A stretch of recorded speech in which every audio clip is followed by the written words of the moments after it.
On m'envoie régulièrement par message quand aura lieu le prochain crash boursier, qu'est-ce que je dois faire quand les marchés baissent, faut pas investir maintenant ou au contraire faut investir maintenant. Plein de questions par rapport à ces potentiels crashs de marché. Et aujourd'hui, et mon but dans cette vidéo c'est vraiment pas de te faire peur en te disant que les marchés vont chuter maintenant, dans 6 mois, etc. Je laisse ça à d'autres personnes sur YouTube qui le font vraiment très bien.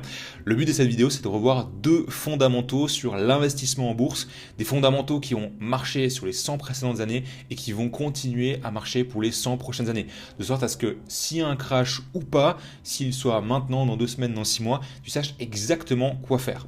Si tu ne me connais pas, je m'appelle Jérémy. Aujourd'hui, j'aide les salariés et indépendants en Suisse à investir en bourse de manière complètement autonome avec un process qui prend moins d'1 heure par mois. Et en description, je te mets un lien avec une méthode, la méthode du programme Odyssée qu'on utilise au quotidien, que tu peux découvrir simplement en cliquant sur le lien.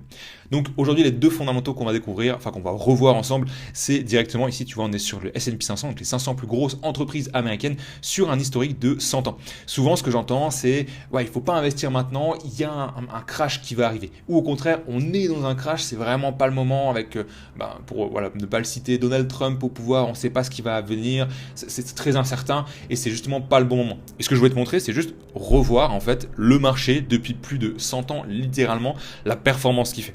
Ici, on a depuis 1927 même, jusqu'à du coup 2026, à un moment où j'enregistre ça. Du coup, on a vraiment la performance du marché. Alors là, il nous l'indique pas. Là, il nous met juste les montants, mais c'est en moyenne 9,8% de performance sur le S&P 500. Ici, juste en bas, il va nous l'ajuster de l'inflation, ce qui est quand même un petit peu plus aussi intéressant. Mais ce que je voulais te montrer, vraiment, ce qui était vraiment pertinent, c'est cette partie-là. Ici, ce qu'on voit, c'est de nouveau le même principe de 1900. Alors c'est 1928, cette fois, pas 1927, jusqu'à du coup 2026.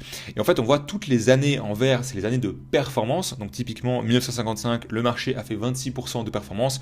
Et si on se met sur 1974, il a fait moins 29%. Donc les années où ça a performé, les années où ça a sous-performé. Et c'est ce qui crée du coup à long terme cette performance. Mais ce qui nous intéresse, c'est déjà de voir qu'on a, de manière générale, sans forcément calculer, juste en un rapide coup d'œil, plus de vert que de rouge, ce qui est déjà une bonne nouvelle. C'est-à-dire que la majeure partie du temps, le marché est en performance et non en sous-performance. Et si on regarde, tu vois, typiquement, là, je me suis mis sur 2008, donc la crise des subprimes, moins 38%. On a encore ici juste le Covid, tac, tu vois, 2022, moins 19%. Et ce qu'il faut juste remettre dans le contexte, c'est que si on se remet, tu vois, sur le Covid, aujourd'hui, on l'a tous vécu. C'était vraiment un moment, aujourd'hui, après coup, évidemment que c'est une certitude que tout a repris, que les entreprises revendent, que la société est repartie. Mais si on se remet un petit peu dans le contexte, l'ensemble de la planète littéralement s'est mis en pause. C'était une pandémie mondiale. La plupart des gouvernements, incitaient, voire forçaient certains gouvernements, les personnes à ne pas sortir de chez eux, à ne pas se regrouper. Il y avait énormément de restrictions. Donc si on se replonge un petit peu dans ce contexte, c'était très incertain. Et il y avait ce côté où on ne savait pas du tout si qu'est-ce qu'il allait en advenir. Et justement, ça pourrait être une question de se dire, mais en fait, c'est pas du tout le moment d'investir parce que justement, on ne sait pas ce qui va advenir. Les entreprises, on ne sait pas si elles vont continuer à prospérer ou pas. Et si on regarde en fait juste les 2-3 années suivantes, c'est du 24, 23, 16% par an. Ici, du coup, l'année 2026, elle n'est pas encore finie. Mais juste après, en fait, du coup, on l'a tous vécu quand on a pu à nouveau voyager ou autre. Tout le monde s'est rué sur Airbnb, Booking pour réserver ses vacances, partir à l'étranger, etc. Et tout a réexplosé. Et c'est ce qui a fait que justement, le marché a de nouveau continué à croître. Et aujourd'hui, c'est vraiment ce côté-là où aujourd'hui, peu importe qu'il y ait un crash ou pas, le marché sur le long terme, et je m'adresse aujourd'hui vraiment à toi si tu es un investisseur à long terme et pas un trader. Aujourd'hui on ne fait vraiment pas du day trading, acheter, revendre sur la semaine, sur le mois, etc. C'est vraiment pas ce qu'on cherche à faire. Le 25-30 du mois, on a une stratégie presque bon père de famille, presque ennuyeuse, où juste on alimente nos investissements et pour les 5, 10, 15, 20 prochaines années, on ne regarde pas. Et si vraiment on part sur un principe de long terme, le marché est haussier, peu importe, et même si on regarde sur des guerres mondiales, le marché a continué à monter. Et ce que je voulais te montrer encore de manière plus précise, c'est vraiment ces actions de manière individuelle. Ici, tu vois, je suis sur Meta. Donc, et le but ce que je voulais te montrer, c'est donc voilà, le premier élément des fondamentaux que je vais te montrer, c'est vraiment ce marché est haussier, peu importe la crise, la guerre, ce qui va se passer dans le monde. Et les deuxièmes fondamentaux, c'est que chacune des actions que tu peux acheter va avoir deux valeurs. On va avoir ce qu'on appelle la valeur intrinsèque et la valeur théorique. La valeur théorique, c'est les 648,18 $ ici de l'action Meta. Pourquoi ? Parce qu'on prend le total des actions disponibles de l'entreprise divisé par le nombre d'actions et la capitalisation de l'entreprise, donc combien vaut l'entreprise, divisé par le nombre de parts, donc là en l'occurrence les 648, alors je m'excuse pour le pop-up qui vient d'apparaître, et on va obtenir du coup le... Alors je sais plus exactement ce que j'ai dit du coup, ça m'a perturbé avec le pop-up. On prend le chiffre du coup d'une valeur, enfin la valeur d'une action, donc les 648 dollars de une seule entreprise, oula, de une seule action, on le multiplie par le nombre d'actions disponibles et on va obtenir la capitalisation, ce que vaut théoriquement l'entreprise. Pourquoi? Parce que si aujourd'hui l'entreprise vaut 648 dollars et si demain elle vaut 700 ou si elle vaut 500 dollars, on fait ce 500 dollars, ce 700 fois le nombre d'actions disponibles et on va obtenir une nouvelle capitalisation. Et ça c'est vraiment la valeur théorique, c'est combien vaut l'entreprise selon le marché. Ça va fluctuer dans le temps en fonction des bonnes, mauvaises nouvelles, soit justement comme on l'a vu, s'il y a une guerre, s'il y a une crise ou autre, ou soit à l'interne de l'entreprise, si Meta annonce une mauvaise nouvelle ou autre chose, eh bien ça peut avoir un impact sur le prix, donc sur la valeur théorique. Et ensuite on va avoir la valeur intrinsèque. La valeur intrinsèque, si on se plonge un petit peu, par exemple dans les 30 ans de données financières, c'est vraiment ce que l'entreprise vaut d'un point de vue comptable. Ici, on va aller dans le bilan comptable typiquement. Alors, ouais, j'aurais peut-être dû mettre sur la version en navigation privée pour pas avoir ces pop-up qui apparaissent constamment. Mais tu vois qu'on peut aller dans le bilan de comptable sur 2025, 2024, 2023 et c'est vraiment voir la valeur factuelle de Meta aujourd'hui. Combien vaut par exemple ces brevets, ces bâtiments qu'elle possède, tous les actifs tangibles pour vraiment avoir une addition, littéralement, une addition soustraction, parce qu'on va aussi prendre les dettes, donc ce qu'elle doit, l'argent qu'elle possède, l'argent qu'elle doit, mais de sorte à avoir une vraie valeur comptable, donc une valeur intrinsèque, ce que vaut réellement Meta à l'heure actuelle.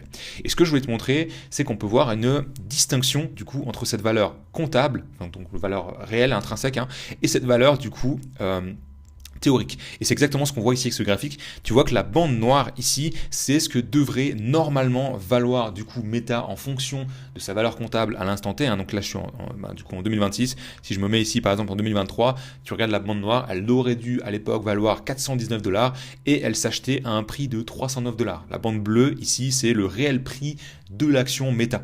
Et dans la zone rouge, c'est assez simple, la valeur intrinsèque est du coup inférieure à la valeur théorique, donc on l'achète beaucoup trop cher. Et dans la bande verte, c'est l'opposé, on l'achète à un bon prix, parce que du coup, en ce moment, l'action s'achète à un prix qui est en dessous finalement de sa valeur intrinsèque. Et tu vois ici Meta, on est, alors si je me mets juste ici, on est légèrement sous-évalué, c'est 12% en dessous, ce qui est un prix vraiment correct. Et je t'ai pris deux autres exemples. Tac, Tesla, du coup que des boîtes que tu connais. Et de nouveau, c'est le même principe, tu vois aujourd'hui on l'achète à 402 dollars. Et aujourd'hui, si on regarde sur la bande noire, donc la valeur intrinsèque de l'entreprise, qu'elle délivre réellement en termes de valeur sur le marché, c'est-à-dire le nombre de voitures qu'elle vend, le nombre de chiffres d'affaires, de bénéfices nets qu'elle génère, la valeur comptable qu'elle possède, le nombre d'usines, le nombre de stocks, de matières premières qu'elle a, de matériel pour encore assembler ses voitures. Si on prend vraiment cette valeur comptable avec ce qu'elle doit aussi en termes de dette, eh bien l'entreprise devrait valoir un total de 250 dollars. Et en réalité, aujourd'hui, elle s'échange à un prix de 402 dollars. Donc, elle est clairement surévaluée. Et si je te prends du coup un autre exemple, mais du coup un contre-exemple, en l'occurrence avec Microsoft, à 392 dollars l'action, eh bien c'est le même principe, on a de nouveau cette valeur intrinsèque. Aujourd'hui, on devrait avoir une valeur de 522 dollars par action pour Microsoft, et au contraire, on l'achète à un prix de 401 dollars, ce qui fait qu'on l'achète beaucoup moins cher que ce qu'elle vaut réellement. Et ça, c'est vraiment, il y a des manières très... des fois rationnel de pourquoi l'action vaut moins cher, mais il y a aussi beaucoup d'émotionnel sur les marchés. Typiquement, comme on l'a dit juste avant, il y a des crises, il peut y avoir un Covid, une guerre, un personnage politique qui arrive au pouvoir et qui fait un petit peu trembler le marché. C'est tous ces éléments-là qui vont déjà créer sur un marché général, du coup une baisse, mais sur des actions aussi individuelles, on va toujours avoir des éléments externes et internes à l'entreprise. Donc ça peut être vraiment quelque chose d'interne à Microsoft qui fait que l'action baisse, ça peut être justement externe, le marché qui a un petit peu peur. Mais ce qui est important de comprendre, c'est que peu importe en fait la période dans laquelle on est, que ce soit une crise, un crash, peu importe, on va avoir des entreprises qui vont s'acheter à des prix qui sont relativement corrects. On va avoir des prix qui s'achètent à des entreprises qui s'achètent à des prix vraiment trop élevés, donc trop chers en ce moment. Et on va avoir des entreprises qui s'achètent à des prix qui sont clairement sous-évalués, donc qui sont des bonnes opportunités. Et ça, tu peux le regarder à n'importe quelle période de l'année. Tu auras constamment des entreprises sous-évaluées à des prix corrects ou surévaluées. Et c'est vraiment le but de cette vidéo, c'est de rappeler les deux fondamentaux. Le premier, c'est que le marché est haussier sur le long terme. Et le deuxième, c'est que peu importe la période actuelle, un petit peu le crash, la crise ou peu importe, eh bien tu vas avoir des entreprises qui s'achètent trop cher, à des prix corrects ou moins cher. Et c'est justement en profitant de ce qu'on appelle le fonds d'opportunité. Au-delà d'avoir mis en place un fonds d'urgence, tu vas mettre en place peut-être un fonds d'opportunité où tu vas dire pendant ces périodes peut-être de baisse, de crise, je vais pas peut-être investir en une fois ou quand tout va bien. Et justement, quand il y a ces périodes de baisse, où là les actions justement sont moins chères, sont souvent à des prix un petit peu cassés, c'est un petit peu littéralement, si je faisais une métaphore comme si tu avais les soldes, tu vas pouvoir utiliser ce fonds d'opportunité pour renforcer un petit peu tes positions que tu as directement en bourse et donc acheter plus d'actions à un prix qui est plus intéressant, donc moins cher. Et c'est l'avantage un petit peu de ces crises. Donc c'est vrai qu'en tant qu'investisseur à long terme, quand on prend conscience que le marché est haussier sur le long terme, qu'on a la possibilité d'acheter des actions moins chères que ce qu'elles valent, en fait on a presque hâte qu'il y ait des crises, des chutes, des crashs ou peu importe, qu'un personnage politique fasse trembler le marché. Pourquoi ? Parce que ça nous permet, nous, derrière, d'acheter plus d'actions à des prix plus bas, parce qu'on sait aussi, de manière très factuelle, que l'entreprise délivre de la valeur et que sur le long terme, elle va augmenter. Et c'est quelque chose qui paraît pertinent pour toi d'apprendre justement à aller faire un petit peu ces calculs, parce qu'aujourd'hui, c'est pas simplement regarder ces graphiques, il y a aussi un travail en amont qui doit être fait pour savoir si tu sélectionnes une bonne entreprise, parce que tu peux très bien acheter une entreprise à un bon prix, mais une entreprise, alors je sais plus comment Warren Buffett le disait, mais en gros, tu peux acheter une entreprise de mauvaise qualité à un bon prix ou une entreprise d'excellente qualité à un prix correct. Et c'est ce qu'il vaut mieux faire, acheter une entreprise d'excellente qualité, voire à un prix cher, voire peut-être un petit peu plus cher, mais au moins tu sais que tu as une entreprise top qualité, ou au contraire, du coup acheter une entreprise qui est médiocre, mais à un bon prix, c'est vraiment un mauvais investissement. Et tu vois, ça c'est vraiment quelque chose que tu dois mettre en amont, et c'est quelque chose qui te paraît pertinent. De nouveau, en description, je te mets le lien, tu as vraiment la méthode qu'on utilise au sein du programme Odyssée, où je te détaille concrètement comment est-ce qu'on fonctionne déjà aussi avec le socle passif sur les ETF, mais comment est-ce qu'on va sélectionner en fait ces actions avec vraiment le process entonnoir qu'on utilise. Si tu as des questions par rapport à un petit peu ces crashs, etc., n'hésite pas à me les mettre en commentaire, je réponds avec grand plaisir. Si tu as des sujets de prochaines vidéos qui te paraissent pertinentes, mets-les en commentaire, je pourrai les traiter dans une prochaine vidéo. Et je te remercie de ton temps et de ton attention, et je te dis à la prochaine pour une future vidéo.